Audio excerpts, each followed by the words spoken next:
या तो नारद मुनि ने अपनी बातें छोड़कर भगवान नारायण के कथन उद्धृत किए, क्योंकि धार्मिक सिद्धांत प्रदान करने के लिए सबसे बड़ा अधिकारी कौन है? भगवान। धर्मम तो साक्षात भगवत प्रणीतम, धर्म को बनाने वाला कौन है?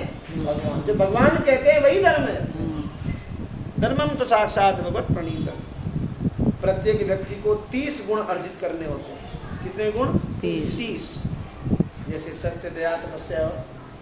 धर्म के सिद्धांतों की पालन की विधि क्या है? सनातन धर्म कहलाता है। सनातन धर्म मतलब ये नहीं है कि बहुत सारे भगवानों की मूर्तियां लगा दी। हम क्या सोचते हैं सनातन धर्म मंदिर क्या है, वहां बहुत देवी देवताओं की मूर्ति लगा दी, ये नहीं है। सनातन धर्म मतलब है कि जो धर्म किसने स्थापित किया है? भगवान ने। भगवान का धर्म क्या है? ममेवांशो जीवलोके जीवभूता सनातना, कि सब जीव क्या है? मेरे लोक के अंश से प्रकट हुए हैं, और सब क्या है? सनातन है, सब पुराने हैं, सब चिन्मय काल से। ये जो कुछ भी है सब क्या है? हम सब क्या है? भगवान के दास हैं। यही सनातन धर्म है। वर्णाश्रम धर्म क्या है? क्षत्रिय, ब्राह्मण, वैश्य और शूद्र। यह संस्कार विधि को भी प्रस्तुत करता है। समाज के उच्च वर्ण और द्विजों को गर्भाधान संस्कार अर्थात संतान उत्पन्न करने के अनुष्ठान संपन्न करना होता है। जो इस संस्कार को संपन्न करता है वास्तव में उच्च वर्गीय लोग कहलाते हैं, अर्थात द्विज हैं। किंतु जो लोग इन्हें संपन्न नहीं करते वो वर्णाश्रम धर्म के विपथ हो जाते हैं, वे द्विज बंधु कहलाते हैं। ब्राह्मण ही प्रमुख वृत्तियां हैं। ब्राह्मण की प्रमुख वृत्तियां क्या है? 6। क्या क्या? भगवान की पूजा करना, भगवान की पूजा की विधियां, अन्यों को उसकी शिक्षा देना। भगवान की सेवा ऐसी, ठाकुर की सेवा ऐसे होती है, ऐसी पूजा करनी। वेदाध्ययन करना और वेदाध्ययन औरों को सिखाना। दान लेना और दान देना। 6। पठन, पाठन, यगन, यागन, दान लेना और दान देना। षड कर्म निपुणा विप्रा। ब्राह्मण को 6 कर्मों से निपुण होना चाहिए। सबको, ब्राह्मणों को, कोई भी ब्राह्मण हो, यहाँ पे ब्राह्मणियाँ भी हैं और ब्राह्मण भी हैं। जरूरी नहीं जन्म से कोई ब्राह्मण है। जन्म से ब्राह्मण है तो ठीक है, फिर भी कर्म से भी ब्राह्मण बनना होता है। बुद्धि को, अपनी बुद्धि को ब्राह्मण तक लाना पड़ता है। हम सबको क्या करना चाहिए? शास्त्र को पढ़ना चाहिए। माताएं लोग ये वेद नहीं पढ़ सकती, पर कम से कम भागवत तो बांट सकती है। घर में भागवत की एक प्रतिलिपि रखें, तो भगवत गीता आप रखें, उसके एक शब्द को पढ़ें। कुछ नहीं पढ़ सकते तो रामायण, रामचरितमानस का पाठ करें। और जो पढ़ा है वो अपने पोतों को, नातियों को, बच्चों को कुछ ना कुछ सुनाए। बच्चों को तो पकड़ा देते हैं मोबाइल फोन, तुम मूवी देख लो, यूट्यूब देखो, उस पर चलाओ। अरे बच्चे, जब आप बच्चे को सिखाओगे बचपन से, रात को सोते हुए अपने नाती पोतों को सुलाते हुए भगवान की एक कथा रोज सुनाओ। अरे खुद ही नहीं सुनती हो, खुद ही मोबाइल में लगी होगी तो क्या सुनाएगी? इसलिए रोज बेशक एक आधे पेज को पढ़ो, उस पेज की सार करके उसको बच्चे को सुनाओ, छोटी सी कहानी को सुनाओ। इसलिए हमने पहले भी एक बार, जब हमने अधिक मास था तब एक कथा करी थी पूरे महीने की, याद है? कृष्ण कथा करी थी 1 महीने की, पूर्ण पुरुषोत्तम कृष्ण कथा करी थी। अधिक मास में पूरा महीना सुनाया था कथा। सावन में भी, सावन का कोई सावन का नहीं था, अधिक मास था, जेठ का था। उस समय हमने पूरे महीने कथा करी थी, और तब सबको कहा गया था कि इस पुस्तक को रोज सबको हरि बोल हो गया। बस अब पता है हमको अधिक मास है इस साल, हमको पता है सावन का अधिक मास है, हमें पता है। पता है हमें। तो उस कृष्णा बुक को, कृष्णा नाम की ग्रंथ है, उसमें 10वें स्कंद की सारी कथाएं हैं। 90 चैप्टर है उसके अंदर, 90 अध्याय हैं श्रीमद् भागवतम में 10वें स्कंद के। बड़ी सरल भाषा में प्रभुपाद जी ने उनका वर्णन किया है, उन कथाओं का। और उसका रोज एक पेज भी अगर आप रोज पढ़ेंगे, रोज रात को सोएं, तो आपको सपने में भी कृष्ण ही आएंगे, गारंटेड है। हमारे यहाँ नियम है, हम लोग रोज रात को सोने से पहले 1-2 पेज तो कम से कम पढ़ेंगे ही कृष्ण कथा के, उसमें कि भगवान कृष्ण की लीला कैसी हुई। रोज अलग अलग विचार उसमें चलते हैं। पूतनावध भी होता है, कृणावध, सत्ता, सबका होता है। कृष्णा बने, आपको जिनको चाहिए बता सकते हैं। आजकल 150-200 रुपए की किताब मुश्किल से होगी। हम पैसे बाकी चीज में तो बस खर्च करते ही हैं, अनाप शनाप में पैसा बर्बाद करते हैं। तो भगवान का ग्रंथ लेने में जब हम पैसा देते हैं तो उससे भी स्वीकृति मिलती है, क्योंकि आपकी लक्ष्मी भगवान का ग्रंथ छपने के लिए जा रही है। तो इसलिए वह जो ग्रंथ है, ग्रंथ को घर में रखना, ग्रंथ को घर में रखना, ग्रंथ को पढ़ना, वो ग्रंथ को पढ़िए, अपने घर में दिन में समय निकालिए तो कृष्ण को पढ़ना चाहिए। और क्या कर सकती है माताएं? माताओं को 2 यज्ञ करने चाहिए। पुरुष तो सब घर में यज्ञ करे तो करे, ठाकुर जी की सेवा करनी चाहिए और ठाकुर जी की सेवा के साथ औरों को भी सेवा में लगाना चाहिए। कैसे लगाएंगे सेवा में? हमारे बच्चे बहुत तो नहीं करते, अरे उनको इनडायरेक्ट वे से भगवान की सेवा में लगाना चाहिए। बेटे को कहो कि बेटा आज शाम को आते हुए भगवान के सुंदर फल ले आना, बाजार से थोड़े फूल ले आना। जो खरीदने का जो काम होगा उसमें भी सेवा होगी।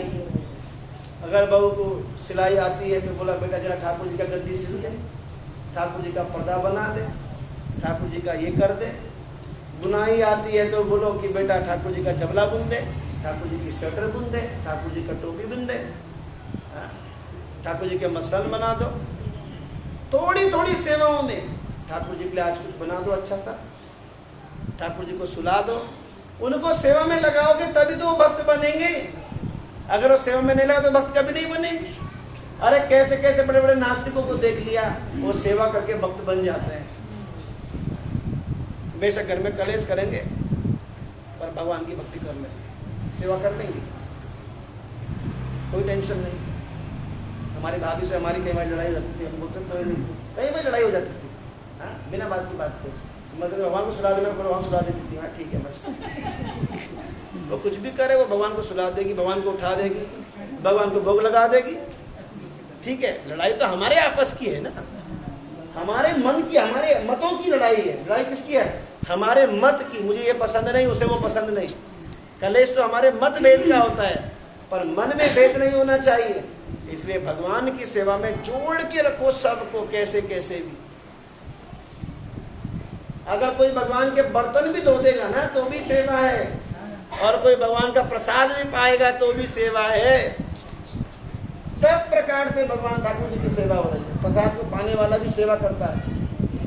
प्रभुपाद जी से किसी ने पूछा, एक विदेश में एक भक्त था तो वो बहुत खाता था, तो प्रभुपाद जी से बोला कि प्रभुपाद जी ये आदमी बस ये भक्त बोलता है पूरे तीनों टाइम खाता है और कुछ नहीं करता। प्रभुपाद जी कहते हैं ठीक है, उसको दूसरे मंदिर में भेज देते हैं। प्रभुपाद जी ने उसे दूसरे मंदिर में भेज दिया कुछ दिन के लिए। प्रभुपाद जी ने कहा, भाई तुम परेशान क्यों? दूसरे बोला तुम परेशान क्यों आज? तो प्रभुपाद जी प्रसाद बहुत बच गया है। जिसको परेशान हो रहा वो परेशान हो रहा है। परेशान क्यों? प्रसाद बच गया है। बोला वो तो बहुत खाता था। बोला प्रभुपाद जी प्रसाद होता तो बनता था रोज, तो वो खा लेता था। तो प्रभुपाद कह रहा वो भी भगवान की सेवा कर रहा था कि प्रसाद बर्बाद नहीं होना चाहिए। तो प्रसाद को पाना भी क्या है? भगवान की सेवा है। सेवा के भाव से देखो सबको। हाँ, अगर कोई पानी पिला रहा है किसी को तो वो भी सेवा कर रहा है, कोई झाड़ू लगा रहा है तो भी सेवा कर रहा है।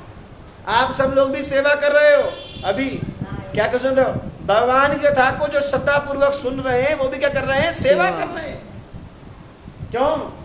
वेद व्यास जी की वाणी है, सुखदेव गोस्वामी की वाणी है। वो वाणी इधर उधर ना गिरे, उसको सीधा कानों में जाए, इसलिए ये भी सेवा है। सब प्रकार से सेवा है। भगवान के नाम की सेवा है। भगवान का जब नाम जप करते हैं तो भगवान की सेवा होती है।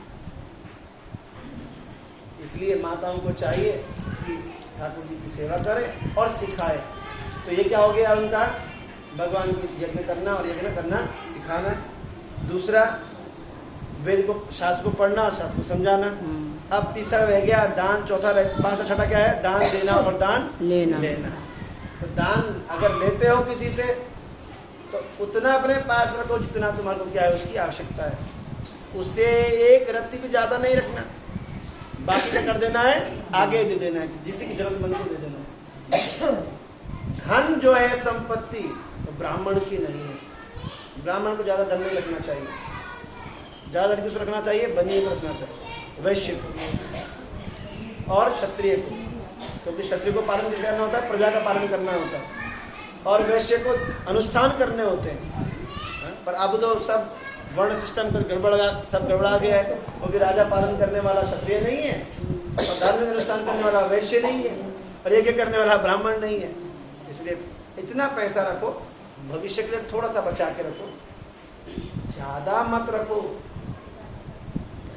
और जब तक शरीर है तब तक दान पुण्य जो करना है कर लो। हाथ कट जाएंगे तो कुछ नहीं कर पाओगे। जब वो धन किसी के अधीन हो जाएगा ना, तब आपका ही पैसा आपको नहीं मिलेगा। तब बोलोगी बेटा मुझे जो तीर्थ करना है, क्या करना है, बूढ़े हो गए बैठे रहो घर में। बेटा फ्लाइट से जाना था, क्यों फ्लाइट से जाओगे, तुम ट्रेन से जाओ। तुम्हारा ही पैसा तुम खर्च नहीं कर पाओगे। अपने धन को अधीन होने से पूर्व ही भगवान की सेवा में, भक्तों की सेवा में लगा दो, उससे कल्याण होगा। मरने के पीछे तो कौन करेगा पता नहीं। ब्राह्मण के इन 6 वृत्ति पर कार्यों से अपना जीवन यापन करना चाहिए। क्षत्रिय का क्या कर्तव्य है? कि नागरिकों को सुरक्षा प्रदान करे, उन पर कर लगाए। नागरिकों पे क्या लगाना? टैक्स लेना चाहिए, किंतु ब्राह्मण से टैक्स नहीं लेना चाहिए। पर इस कलयुग में सबको टैक्स देना पड़ता है। क्यों ब्राह्मण को टैक्स दूं? क्योंकि ब्राह्मण नौकरी कर रहा है, इसलिए टैक्स देना पड़ेगा उसे। शूद्र का काम कर रहा है, ब्राह्मण टैक्स देना पड़ेगा, क्योंकि ब्राह्मण तो खुद ही दान लेने वाला था, है ना, इसलिए वह किसी को टैक्स नहीं देता। पर ब्राह्मण अगर शूद्र बन गया है, नौकरियां कर रहा है, तो उसे भी टैक्स देना पड़ेगा। ब्राह्मण जाति का रह गया बस। इसलिए भक्ति के आंदोलन में सदस्यों को सरकारी कर से मुक्त होना चाहिए। क्षत्रिय लोग ब्राह्मण के अतिरिक्त हर एक पर कर लगा सकते हैं। वैश्य को क्या करना चाहिए? बनियों को कृषि गौरक्ष वाणिज्य, कृषि करनी चाहिए। खेती का काम किसका काम है? बनियों का काम, खेतियों का काम करवाना वैश्यों का। और अन्न उत्पन्न करना चाहिए, भूमि जोतनी चाहिए, अन्न उत्पन्न करना चाहिए, गायों की रक्षा करनी चाहिए। और जबकि शूद्रों को, जो कभी भी गुण के दृष्टिकोण से ब्राह्मण, क्षत्रिय या वैश्य नहीं बन सकते, जाति से शूद्र नहीं, खोपड़ी से, उन्हें तीनों उच्च जातियों की सेवा करनी चाहिए और इसी से संतुष्ट रहना चाहिए। ब्राह्मणों के लिए जीविका कमाने के अन्य साधनों की संस्कृति की गई है। क्या क्या है? शालीन, यायावर, शील और कुंचन। ये चारों वृत्ति परक कार्य क्रमशः एक दूसरे से क्या है? शेषतर है। जो व्यक्ति सामाजिक जीवन में निम्न वर्ण का है, सामाजिक निम्न वर्ण का है, वह तब तक उच्च वर्ण का व्यवसाय नहीं अपना सकता जब तक ऐसा करना सर्वथा आवश्यक ना हो जाए। तब तक कुछ कुल में नहीं, जब तक आवश्यक ना हो तब तक ना जाए। आपातकाल में क्षत्रियों के अतिरिक्त सारे वर्ण अन्यों के वृत्ति पारक कार्यों को स्वीकार कर सकते हैं। आपत्ति काल में कि ब्राह्मण क्या बन जाए?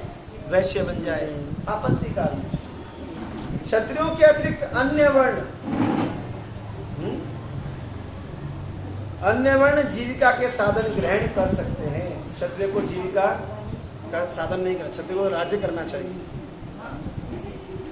ब्राह्मणों या क्षत्रियों द्वारा वैश्यों या शूद्रों की सेवा करना कुत्तों की वृत्ति मानी जाती है।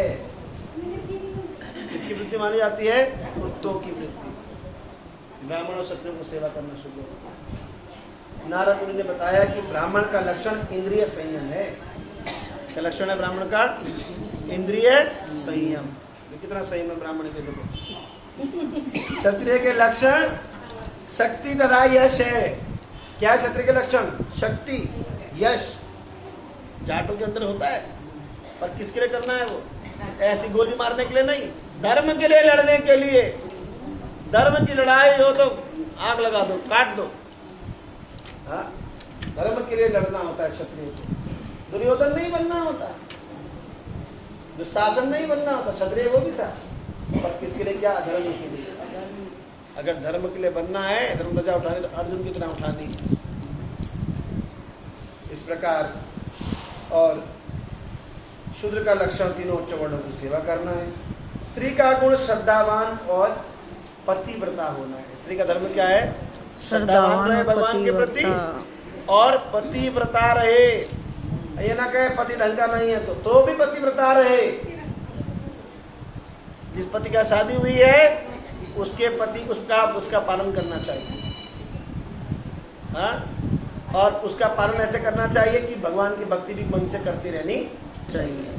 कोई टाइम जब तक वो जिंदा है तब तक उसकी सेवा करनी चाहिए, क्योंकि यज्ञ के अनुष्ठान के द्वारा उसका विवाह किया गया है। हाँ? अगर वह उसकी सेवा रक्षा नहीं करेगा, पति नहीं, तो उसका दोष पति को लगेगा, पत्नी को दोष नहीं लगेगा। पर अगर पति की सेवा नहीं करेगी तो उसका दोष पत्नी को लगेगा। उसे पूर्ण रूप में अपने पति की सेवा करनी चाहिए, पतिव्रता बन के रहना चाहिए। और इस प्रकार नारद मुनि ने उच्च और निम्न जाति के गुणों का वर्णन किया और ये सोचते कि मनुष्य को अपनी जाति या पूर्वजों के व्यवसाय का पालन करना चाहिए। पूर्वजों का व्यवसाय उसका पालन भी करना चाहिए। वह सहसा अपने उस व्यवसाय को नहीं त्याग सकता जिसका उसे अभ्यास है। इसमें एक्सपर्ट होते हैं। टेलर का बेटा टेलरिंग अच्छी सी करेगा ना, उसका अभ्यास है उसको। इसलिए ये संस्कृति की जाती है कि मनुष्य धीरे धीरे जागृत हो। ब्राह्मण, क्षत्रिय, वैश्य, शूद्र के लक्षण अत्यंत महत्वपूर्ण है। इसलिए मनुष्य को केवल इन्हीं लक्षणों के आधार पर पदार्पित किया जाना चाहिए, जन्म से नहीं। जन्म से नहीं देखना चाहिए क्या लक्षण उसका, उसके लक्षण देख कर, कर्म देख के। जन्म के आधार पर उपाधि देने का विरोध नारद मुनि और समस्त महापुरुषों ने किया। उसके लक्षण देखकर, उसके कर्म देखकर उसे पदार्पित करना चाहिए। इस प्रकार चतुर्वर्ण की जो पूर्ण समाज में चतुर्वर्ण के बारे में बताया और आगे बताते हैं 4 आध्यात्मिक वर्ग हैं। 4 वर्ण हो गए और 4